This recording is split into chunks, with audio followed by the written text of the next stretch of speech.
Welcome to Rants TV, Travel and Events. Hello guys, dito po tayo ngayon sa Maliksi Street, East Avenue, Quezon City. At mag-update naman po tayo dito sa Metro Manila Subway, East Avenue Station. At dito po sa harap natin ay part na po ito ng istasyon ng Metro Manila Subway. Ayan po, kung makikita nyo po, may mga markings na po yung mga naka-pink. Yan, may mga ibang bahay po dito na affected sa subway system natin.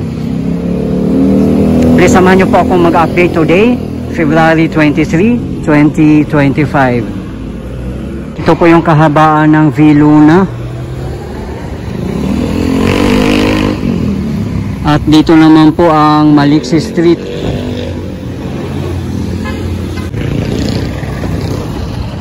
Dito po sa corner Maliksi Street. Ayan po, wala na pong nakatira dito. Ayan, ito po yung markings ng MMSP. Tutumbukin po natin dito sa bandang unahan. At check po natin kung anong mga kaganapan dito. Yan, dito na area. Dito po sa kahabaan na to, ayan po, inabandona na po nila ang kanilang mga bahay dito. Kasi part po ito ng Metro Manila Subway.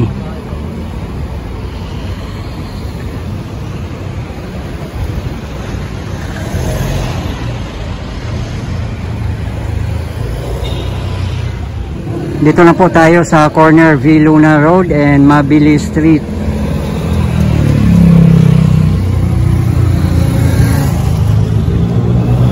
Ito po yung kahabaan ng Mabili Street.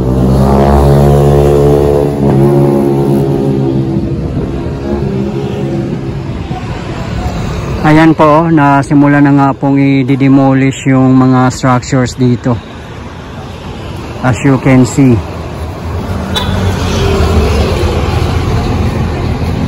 May nakausap po kaming residents dito. Sa March daw po ang demolition nito. At dyan daw sa bandang tapat natin ang MMSP station ng East Avenue.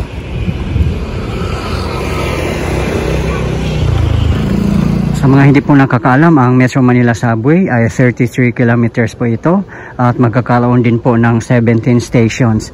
Ito po ang 17 stations ng Metro Manila Subway: East Valenzuela, Quirino Highway, Tandang Sora, North Avenue, Quezon Avenue, East Avenue, Anonas kung nasaan po tayo ngayon, Santolan, Ortigas, Shaw, Kalayaan, BGC, McKinley Hill, Nichols, FTI, Bikutan, and the last station is Mia Terminal 3.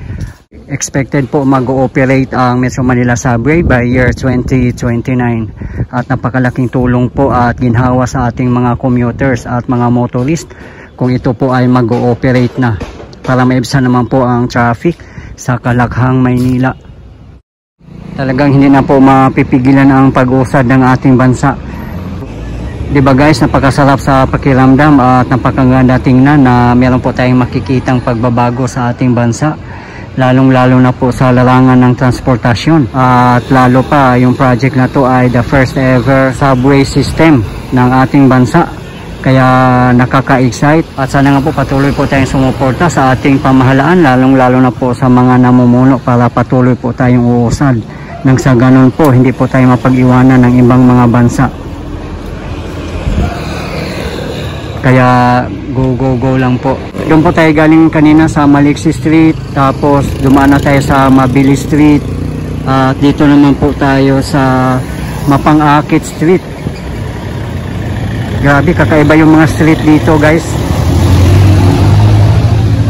Yan, dito sa kahabaan nito ay part po ng Metro Manila Subway.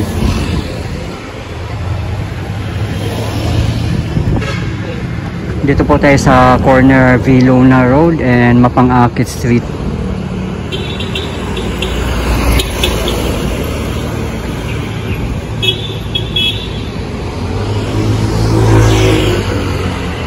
Ayan, dito part pa rin po ito ng MMSP. Hanggang doon pa po. Pupuntahan po natin doon banda. Ang haba pala ng Viluna Street. Kung didiretsuhin po natin ay papuntang Cubao, Aurora Boulevard. Yan, pwede pong dumaan dito. Ayan po, may markings dito, MMSP.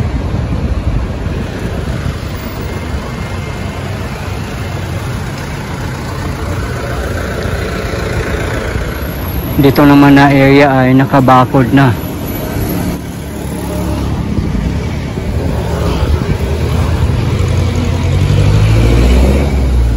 Ayan na po, sa bandang unahan na po na street ay Matatag Street.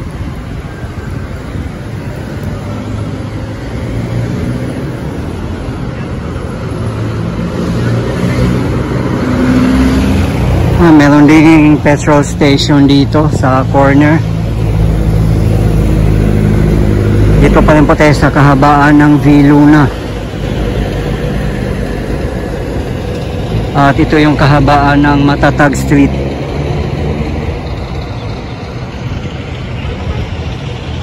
Ayan po, dito na portion nakabakod na po siya.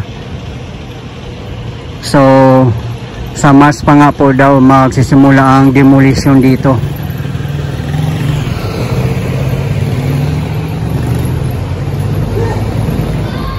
Kahit yung mga kabahayan dito, part pa rin po ng MMSP. Yan, inabandona na po ng mga nakatira dito dati.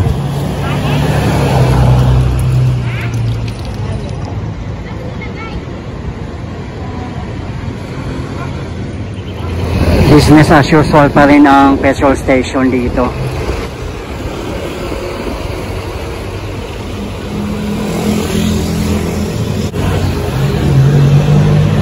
Dito naman bakante na po dito, oh. Sinisimula na po nilang babakuran.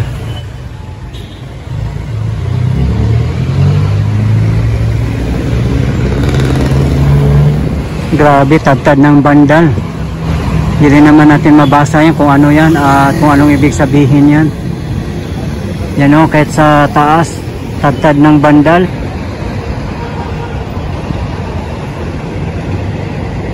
Yung pangit talaga tingnan guys, no, pag maraming mga vandalism.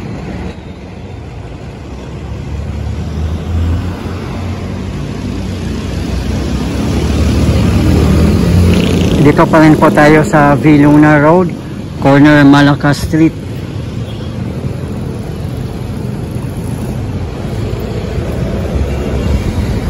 Dito sa corner meron pong Donsi.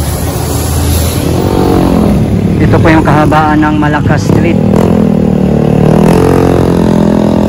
Dito pa rin po tayo sa Viluna Road.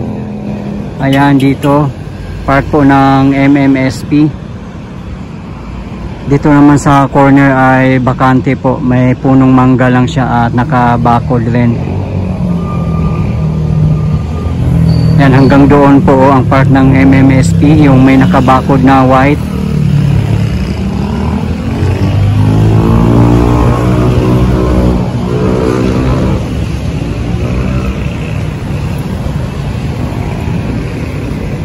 Ayan o, grabe, tad-tad ng vandalism ang building o.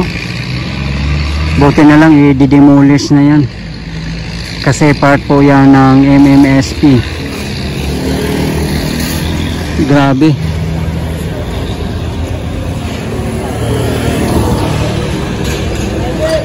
Sana po no, iwasan natin yung pag-vandalism, lalong-lalo na sa mga streets natin.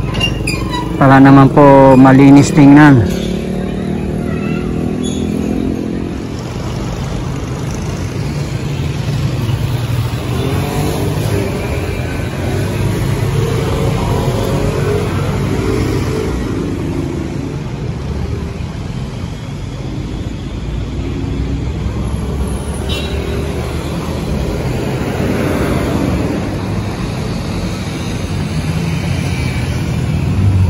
Ayan po ang Philippine Medical Women's Association.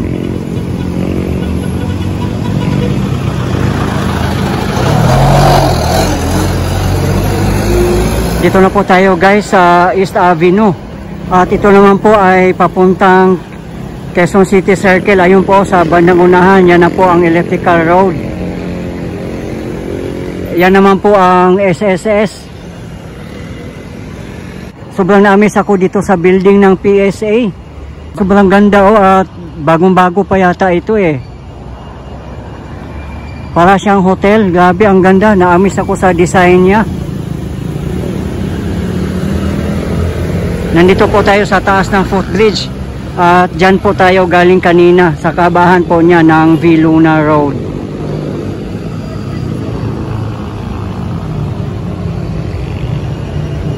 Doon naman po sa bandang unahan ang EDSA. Ayun po, few steps away lang po ang EDSA galing dito.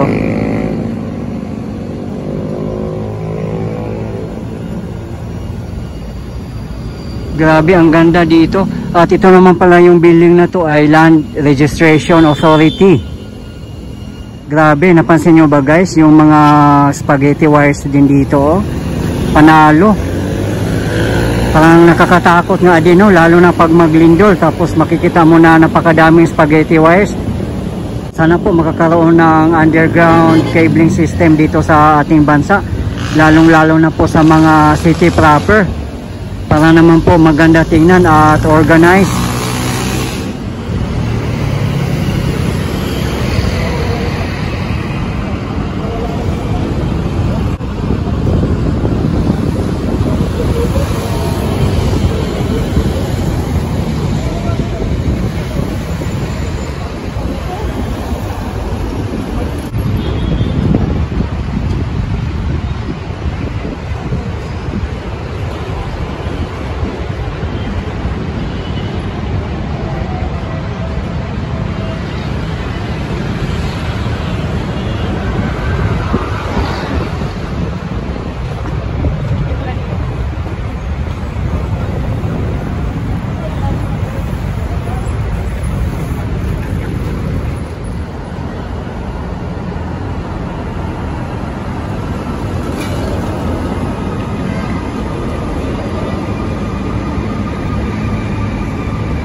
Guys, ito po yung latest update natin ngayon dito sa East Avenue in Quezon City as of today, February 23, 2025. Maraming salamat po sa patuloy niyong suporta at panunod ng aking mga videos.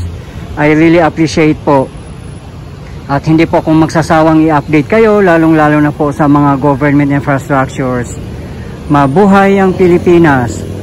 Okay guys, thank you for watching and keep safe everyone.